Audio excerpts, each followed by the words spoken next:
এই ভেটকি ভাপাটার জন্য শুধু এক থালা গরম ভাত চাই। ভেটকি মাছ মানেই সবসময় আমাদের মাথায় পাতুরির কথা আসে, তবে আজ কিন্তু আমি ভেটকি ভাপা বানিয়েছি। যেহেতু পিস করে কাটিয়ে আনা হয়েছিল তাই ভাবলাম ভাপাটাই বেস্ট হবে। প্রথমে নুন হলুদ আর অল্প তেল দিয়ে মাছগুলোর দুপাশটা ভালো করে মাখিয়ে রেখে দেবো 10 মিনিটের জন্য।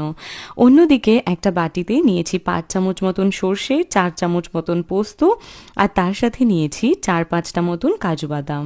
আর ঝালের জন্য কয়েকটা কাঁচা লঙ্কা দিয়ে জল দিয়ে আমি এটাকে 10 মিনিটের জন্য ভিজিয়ে রেখে তারপর বেটে নিই। ভিজিয়ে বাটলে না বাটাটাও ভালো হয়। এবার কিছুটা টক দই নেব, নিয়েছি 2 চামচ মতন টক দই একটা বাটিতে। এবার টক দইটাকেও ভালো মতন ফেটিয়ে একদম স্মুথ করে নেব।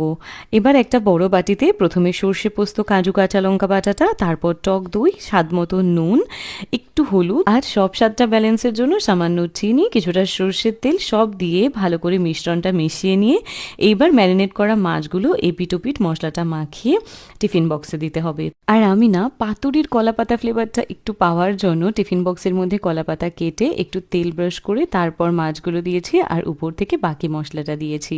কিছু কাঁচা লঙ্কাও চিড়ে দিয়েছি আর কিছুটা সর্ষের তেল দিয়ে 30 মিনিট মতন স্টিম দিয়ে নিয়েছি। তেমন কোনো এফার্ট ছাড়াই রেডি হয়ে গেল আমাদের সুস্বাদু ভেটকি ভাপা। এই রান্নাটা করতে খুব বেশি খাটনি না হলেও খেতে কিন্তু